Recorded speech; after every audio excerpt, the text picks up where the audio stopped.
We got the top 10 power rankings for the NFL teams, and this is definitely considered a way too early power rankings because as of right now, I'm only recording this on June 2nd, so a lot of things could still change up until the season starts. There could be key injuries, there could be key signings, there could be still trades that could happen up until the season starts, so that's why I want to say this is way too early, and things definitely could change. But if you are brand new here, hit that subscribe button because it only takes 2 seconds. I post NFL content, and I'm going to be having a lot of content through the NFL offseason up until obviously when the season starts. So definitely stay tuned, but let's get into it.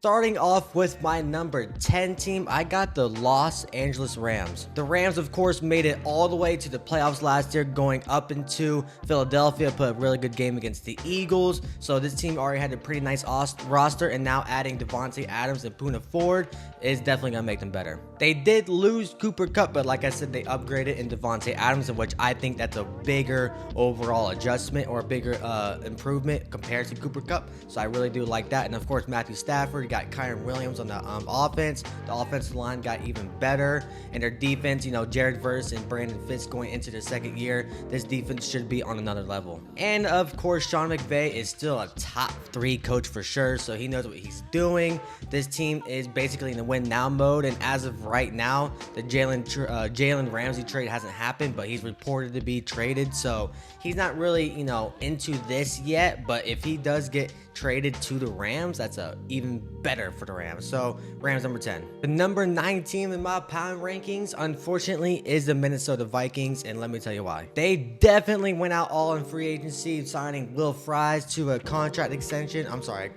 Byron Murphy was a contract extension, but they also got Jonathan Allen, they got Javon Hargrave, Ryan Kelly, Isaiah Rodgers, and Eric Wilson. So they had a lot of key free agents, signed to them, and also, of course, they addressed the offensive line in the draft by drafting Donovan Jackson. So overall, on the roster-wise, I feel like they definitely had an upgrade, but the biggest downgrade would be considered a quarterback. Now, of course, Sam Darnold signed with the Seahawks, but we got Jason McCarthy, who was drafted last year in the first round. So it's like we still don't know exactly how he's going to be playing because he didn't play all of last year. But this roster, overall talent on the roster is very good. The quarterback is obviously a big question mark, so I really do like the Vikings roster, unfortunately, but that's the reason why the number 9 is because Jason McCarthy is still unknown. The number 8 team in my power rankings will be the Green Bay Packers, and let me tell you why. Packers, of course, made the postseason last year, got first round exited by the Philadelphia Eagles, which is not good, but overall, I think this team definitely improved throughout the offseason. They signed Aaron Banks to a 4-year deal. They signed Nate Hobbs to a 4-year deal. These are basically just a little bit above average players, but we needed cornerback depth because we had no clue what was going on with Jair Alexander. Our offensive line had shaky moments here and there last year. It's still overall good, but again, depth pieces is huge for the NFL. And of course, Josh Jacobs going to his second year as a Green Bay Packer. Jordan Love, we drafted a wide receiver, I can't remember his name, Matthew Golden. That's embarrassing, but this team overall, I think, definitely improved. They did not decline in any aspect of the game, in cornerback room, defensive line. Now, we really didn't improve the defensive line, but we didn't downgrade either, so that's why I didn't consider it a downgrade. But I like the coaching changes they had. I like the improvements they had this offseason. That's why they're my number 8 team. The number 7 team, in my opinion, might be a little bit too high for other people, but I like them here, the Denver Broncos. I really like what they did in the draft, drafting Jahdae Barrett in the first round, number 20 overall, and then also drafting RJ Harvey, the running back from UCF. So their draft was pretty good, and just the defensive acquisitions from the free agency, even better. They ended up signing Hufanga from the 49ers along with Drake Greenlaw to help that defense. And that defense already with Pat Surtain was pretty good last year, and now Bo Nix going to his second year with Sean Payton as a coach, getting more experience, getting more comfortable with everything. This Broncos team might be very scary, so that's why I had them as my number 7.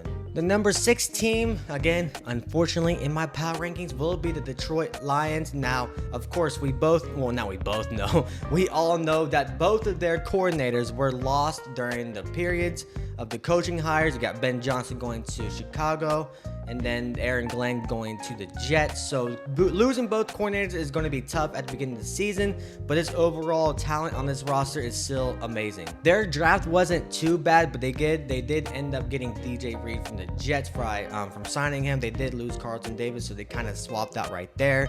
But this offense is still going to be very good. And remember, Aiden Hutchinson missed literally like 75% of last year, so they're going to be getting him back for sure. And this defense will be a lot better because there's no way in hell they're going to have that many injuries again. But Jahmyr Gibbs, you got Amon-Ra St. Brown, of course, Jared Goff in that offense. The offensive line is still very good. They really didn't lose a lot of pieces there. But yeah, the Lions are going to be really good, unfortunately, so they're my number 6 team.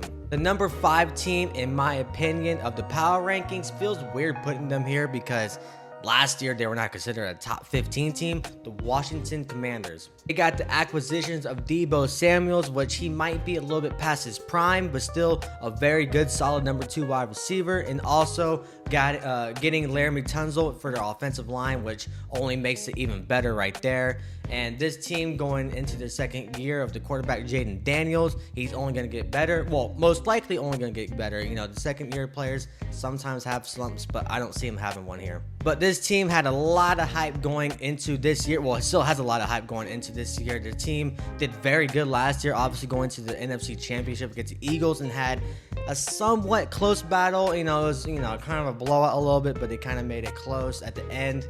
But this team has a lot of expectations. I like the overall talent in this roster. They got even better. They had a nice little draft. So the Commanders, it feels weird putting them high. And maybe I am tripping, but number 5 for them. The number 4 team in my power rankings will be the Buffalo Bills. They added key free agents like Josh Palmer to a 3-year deal, and also Joey Bosa, in which, as I think a couple weeks ago, he ended up getting hurt in the OTAs, which is kind of sad. But those 2 players could be a huge upgrade for the roster. Their draft was not that bad either, but like, again, this team was obviously very good already. They added a couple of nice little pieces. This team will absolutely be a top 5 team, most likely throughout the whole entire year, or unless everything falls off the table. But if you don't think that the Bills are a top 5 team, you just kind of get out of here. So Bills number 4. The number 3 team, this might be a little bit controversial, the Kansas City Chiefs. They did sign Jalen Moore for a 2-year contract from the San Francisco 49ers. They also signed Christian Fulton to improve that cornerback room. But other than that, it kind of didn't get really better. Of course, the Chiefs are going to be a very good team next year. They went to the Super Bowl and they ended up getting blown out. But again, if you have them outside your top 5, kind of get out of here. But the free agency period, they did lose Justin Reed and DeAndre Hopkins to, of course, free agency. So it's like they added a couple of pieces offensive line throughout the draft. So it's like they get a couple of small improvements here and there. Nothing too crazy. You know, we're gonna see how Travis Kelce is this year going into his 38 year old season. Like, I just don't know how he's gonna end up being, but this offense is still pretty good no matter what they went through. Patrick Mahomes is still Patrick Mahomes. So yeah, let me know down in the comments how you feel about that. Now going on to number 2. The number 2 team will be the Baltimore Ravens. This team was already very stacked. You know, we all know that. We got, of course, Lamar Jackson. We got Derrick Henry. They got Zay Flowers. And now on top of that, they got DeAndre Hopkins, in which he's still a pretty above average wide receiver. This defense adding Malachi Starks to their safety room. You know, this team is very good. Again, if you had them outside your top 5, you need to get up on out of here. But I do really like the Ravens this year. They got a nice little schedule, but yeah, they're not going to be number 1 just because the number 1 team just won the Super Bowl, and that will be the Eagles, unfortunately. The Eagles here, of course, we all know their defense went through a complete overhaul by losing Milton Williams, Josh Sweat, Darius Slay, also losing Mekhi Becton.